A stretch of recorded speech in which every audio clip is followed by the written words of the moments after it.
You Owe Me, a new generation of self entitled romance scammers. Romance scammers for years have always used the same old tactics romancing people, spending time, energy, and efforts with their fake profiles to try and win the hearts and minds of the victim. They will spend hours, weeks, months, and sometimes years trying to convince you that you are their soulmate and they are your soulmate. Unfortunately, many people have lost hundreds of thousands of dollars to these romance scammers and their loving tactics. Recently, as time goes forward, a new generation of romance scammers are stepping up to the plate to try their hand at scamming. We've noticed a lot of these new generation scammers are not so loving, not so friendly, and are taking the self entitled route. While they are chatting to target victims, they tend to move quickly instead of taking the slow route to riches. There are an alarming number of romance scammers who are now telling their target victims that the victim, quote, owes them, and they must pay it right away. The romance scammers have become the victim by stating they use their phone data to speak to you and that you owe them a new card. They then make threats or try to make the victim feel guilty for wasting their precious phone minutes. Again, keep in mind that iTunes cards are not used to load minutes to talk to someone on phones or make phone calls. Many romance scammers tell their target victims that they need an iTunes card to load minutes. In reality, iTunes cards are used for loading music, media, and more. The new generation of romance scammers are also going right for the blackmailing. They will make threats to their target victims, stating that they will tell the victim's family that they're doing something wrong, or say that they have video or photos of them in a compromising position, when in reality they have nothing and they'll try to make a fake video or a photo using the victim's face. Often this will set panic into a person and they will give the scammer what they demand out of fear.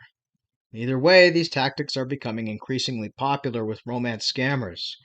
Remember, you don't owe anything to anyone, especially a person who you've been chatting with just online. Don't allow someone to emotionally manipulate you or make you feel guilty.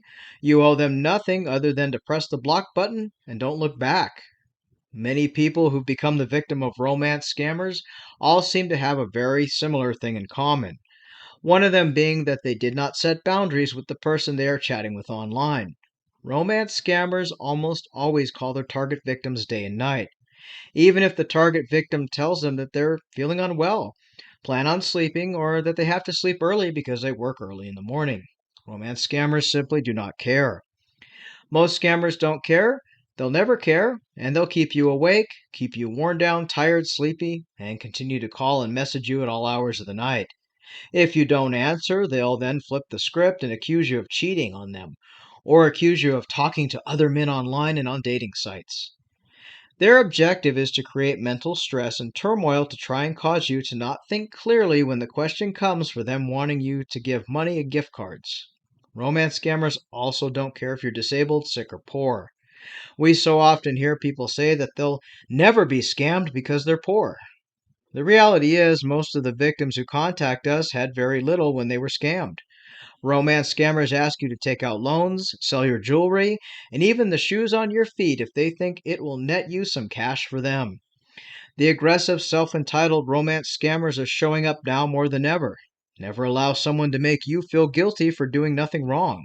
If someone tells you it's your fault their phone doesn't have minutes, or it's your fault because they were calling you and you didn't answer, simply block.